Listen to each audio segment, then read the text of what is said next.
কুষ্টিয়া সহ সারা বাংলাদেশে কিছু লুটপাট অনেক কিছু হয়েছে, যেটা আমাদের দলের ভাবমূর্তি নষ্ট হচ্ছে। আপনারা শহীদ জিয়া রহমান সেটা সৎ লোক ছিল, তারপর আমরা কর্মী হিসাবে আমরা এত অসৎ হলে জনগণ আমাদের কী বলবে? তাই তোমাদের প্রতি আমার আহ্বান, শেখ হাসিনা চলে গেছে, কিন্তু শেখ হাসিনা কয়টা জিনিস রেখে গেছে সেটাকে জানো? মিথ্যা, তেমনি হোক ক্ষমতা দখল আর লুটপাট। যেটা আমাদের বাংলাদেশের ঘরে ঘরে এই মিথ্যা ঢুকে গেছে।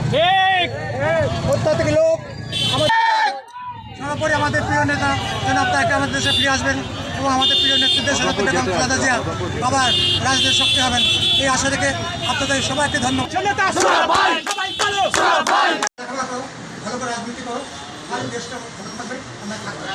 আমাদের সমাজের সবচেয়ে ক্ষতিকর হয়েছে ফেন্সি দিয়ে মাদক দ্রব্য, এর থেকে পরিত্যাগ করা হয় যা শেখ হাসিনা করে দিয়েছিল, আমরা সেটা খাচ্ছি। এইভাবে আমাদের যুব সমাজ আস্তে আস্তে ধ্বংস হয়ে যাচ্ছে।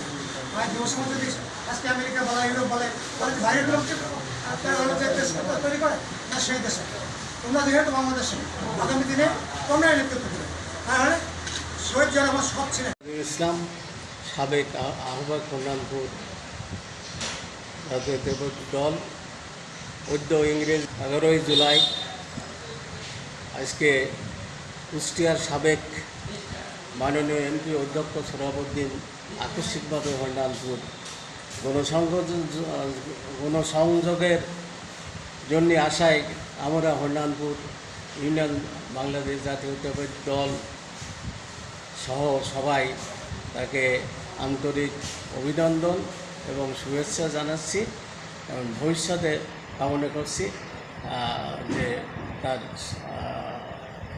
পরবর্তী পর্যায়ে সে নমিনেশন পাইলে হরনালপুরবাসী তাকে বিপুল ভোটে জয় করে। বিসমিল্লাহির রহমানির রহিম। আমি অধ্যাপক মোহাম্মদ মুর্তজা হোসেন কালা, সাবেক সহসভাপতি সদর থানা বিএনপি কুষ্টিয়া। আজকে আকস্মিকভাবে আমাদের কুষ্টিয়ার সাবেক সংসদ সদস্য আলহাজ অধ্যক্ষ সোহরাবউদ্দিন, এটা তার নিজস্ব এলাকা বললেই চলে, তার জন্মভূমি বললেই চলে, এখানে এসেছিলেন। এই এলাকার মানুষ ওতপ্রোতভাবে তার সাথে সাড়া দিয়েছে এবং বাজারে বিভিন্ন জায়গায় উনি গণসংযোগ করেছেন।